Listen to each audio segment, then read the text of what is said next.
Hi friends, welcome to Nila's curry world. இன்றைக்கி நம்ம ஒரே டேஸ்டியான நாகர்கோயில் ஸ்பெஷலான ஒரு அவியல் எப்படி பண்ண போகிறோம் அப்படிங்கிறத பார்ப்போம். வாங்க வீடியோக்குள்ளால் போய் பார்க்கலாம். இது எங்கள் ஊரில் கல்யாண வீடுகளில் ஃபஸ்ட்டாக இலையில் வைக்கக்கூடிய ஒரு கூட்டுன்னா அது அவியல் தான். இது நிறைய காய்கறிகள் போட்டு பண்ணுவோம். நாங்கள் மேக்ஸிமம் நிறைய காய்கறிகள் எல்லாமே வரும்படியாட்டு பண்ணக்கூடிய ஒரு வெஜ் ரெசிபி தான் இந்த அவியல். இது எந்த ஃபங்க்ஷனாக இருந்தாலும் அதுக்கு இந்த கூட்டுக்கு தான் ரொம்பவே இம்பார்ட்டன்ட் நாங்கள் கொடுத்து பண்ணக்கூடிய ஒரு கூட்டு. இது எப்படி பண்ணலாம் அப்படிங்கிறத இந்த வீடியோக்குள்ளால் பார்ப்போம். எங்கள் ஊரில் நாங்கள் காய்கறி, அவியல் காய்கறி, சாம்பார் காய்கறின்னு வாங்கினாலே மேக்ஸிமம் இந்த மாதிரி எல்லா காய்கறிகளையும் போட்டு தான் கொடுப்பாங்க. இதுலேருந்து நமக்கு தேவையான காய்கறிகளை வச்சு நம்ம அவியல் பண்ணலாம். நான் இதில் சேனக்கிழங்கு போடலாம். ஆனால் என்னென்னா எனக்கு இந்த கை ஊறல் வரும். அதனால இந்த சேனக்கிழங்கை அவாய்ட் பண்ணிவிட்டு மற்ற மாதிரி காய்கறிகளை வச்சு நாங்கள் இந்த அவியல் பண்ணுவோம். இதை பண்ணுறதுக்காக இந்த காய்கறிகளை எல்லாம் என்னென்னா நீல வாக்கில் கட் பண்ணணும். அதுக்காக ஒரு பாத்திரத்தில் கொஞ்சம் தண்ணியை வச்சுட்டு இந்த காய்கறிகளை நீளமாக கட் பண்ணுறோம். இது வழுதனுங்க சீக்கிரமாக கொஞ்சம் வெந்துடும். அதனால அதை கொஞ்சம் திக்காக கட் பண்ணலாம். அப்புறமா முருங்கைக்காயை நாங்கள் எப்போவுமே கொஞ்சம் பிளந்து தான் போடுவோம்.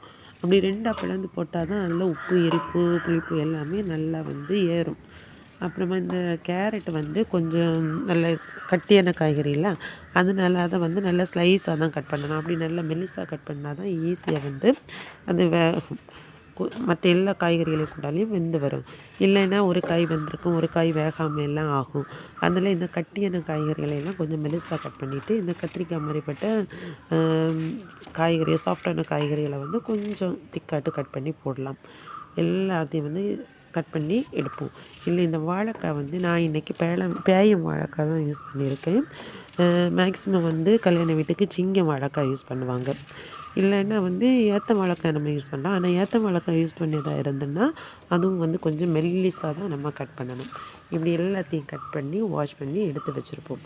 இனி அரைப்புக்காக தேங்காய் ஒரு மூடி எடுத்திருக்கேன். கூட பச்சை மிளகு, ஜீரகம், கருவேப்பிலை, பூண்டு, மஞ்சள் பொடி எடுத்துக்கேன்.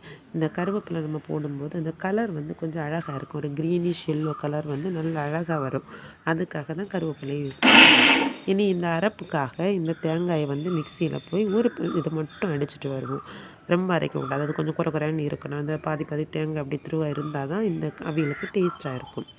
இனி இதுக்கு ஒரு சட்டி அடுப்பில் வச்சு அதில் தேங்காய் எண்ணெய் ஆட் பண்ணுறோம்.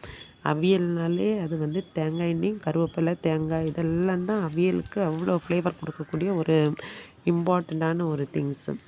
கூடவே அதில் கடுகு போட்டு அது பொரிஞ்சதுக்கு அப்புறமா உளுந்தம்பருப்பு போடுறோம். இந்த உளுந்தம்பருப்பு கொஞ்சம் மணம் இருக்கும். கூடவே இந்த டைமில் உங்களுக்கு அண்டிப்பருப்பு சொல்லுவோம்ல, அந்த கேஷ்யூ நட்டுக்கு அந்த பருப்பு இருந்ததுன்னா அதையும் நம்ம போட்டுடலாம். போட்டுட்டு இந்த காய்கறிகளை எல்லாம் வாரி அதில் போடுறோம். இப்போ நல்ல சவுண்டு வரும். இந்த மாதிரி இதை போட்டுட்டு அதை அந்த எண்ணெயில் எல்லா பக்கமும் படும்படியாட்டு இதை நம்ம கிளறி விடணும். இது தண்ணியிலேருந்து நம்ம போட்டதுனால அது மாதிரி அப்படியே நல்ல சவுண்டு வரும். இதில் ஒரு கிளறி நம்ம இப்படி விட்டுருவோம். எல்லா பக்கமும் அந்த எண்ணெய் படட்டும். இனி கொஞ்ச நேரம் அதை அப்படியே லைட்டாக இருந்து வேக விடுவோம். அதை காயை கிண்டி கொடுப்போம். எல்லா காயும் நல்லா போட்டு கிண்டினா அது உடஞ்சிடும். அதனால கொஞ்சம் மெதுவாக தான் கிண்டணும். அப்புறமா இதுக்கு தேவையான புளி ஒரு சொலையே போதும். நம்ம தயிர் சேர்க்கிறதா இருந்ததுன்னா புளி விட வேண்டாம். சிலவங்க தயிர் சேர்ப்பாங்க. தயிர் சேர்க்கிறதா இருந்தால் கடைசியில் இறக்க டைமில் சேர்த்தா போதும். இன்றைக்கி நான் புளி விட்டுறதுனால இவ்வளோ போதும். நான் இந்த காய்கறியில் மாங்காய் கொஞ்சம் ஆட் பண்ணியிருக்கேன். அதனால புளி கொஞ்சம் ரொம்ப குறைவாகவே போதும். இதில் இப்போ நம்ம அரைச்சி வச்சுருந்த எல்லா தேங்காய் அந்த அரைப்பு போட்டுட்டு கூட கொஞ்சமாக உப்பு போட்டிருக்கேன். போட்டுட்டு இப்போ ஒரு சொல புளி எடுத்தோம்ல, அந்த புளியும் நல்லா கலக்கி இதில் விட போகிறோம். இதை விட்டுட்டு இதை நல்லா கிளறி விட போகிறோம். இந்த அரைப்பு எல்லா காய்கறிகளையும் நல்லா பிடிக்கணும். அதுக்காக இதை நல்லா கிளறி விட, ஆனால் கொஞ்சம் கவனமாக வேண்டாம். அதாவது உடச்சி எடுக்கக்கூடாது. அதனால் கொஞ்சம் நீட்டாக கவனமாக அதை கிளறி விட்டுட்டு இதை ஒரு மூடி போட்டு வேக விடணும். தீயை வந்து கொஞ்சம் சிம்மில் வச்சுருக்கணும். ஏன்னா இதுக்கு பேரே அவியல். இது அந்த அவிஞ்சு தான் வேகணும். அந்த நீராவியில் இருந்து அவியதுக்காக ஒரு மூடியை போட்டு நம்ம விட்டுருவோம். இந்த நேரம் நமக்கு வந்து கலர் குறைவாக இருக்கிற மாதிரி இருந்தாலும் கடைசியில் அது வெந்து வரும்போது அழகு கலரில் வரும். அதனால நம்ம எக்ஸ்ட்ரா எல்லாம் இந்த மஞ்சள் பொடியெல்லாம் போட வேண்டிய அவசியம் கிடையாது. இப்போ பாருங்கள், ஓரளவுக்கு நல்லா வந்து குழஞ்சி வெந்து வந்துட்டு. இது ரொம்ப வந்து அந்த காய் வந்து குழையக்கூடாது. ஒத்த காயாட்டம் இருக்கணும். அதே நேரம் வெந்தும் இருக்கணும். அதுக்காக தான் சிம்மில் போட்டு நம்ம வந்து இந்த மாதிரி வேக வைக்கிறோம். இனி கடைசியாக என்ன பண்ணணும்னா, இறக்குறதுக்கு முன்னால் ஒரு கொத்து கருவேப்பிலையும் போட்டு பச்சை தேங்காய் எண்ணெய் இருக்குல்ல, அந்த பச்சை தேங்காய் எண்ணெயை இதுக்கு மேலோட்டு விட்டு கொடுக்கணும்.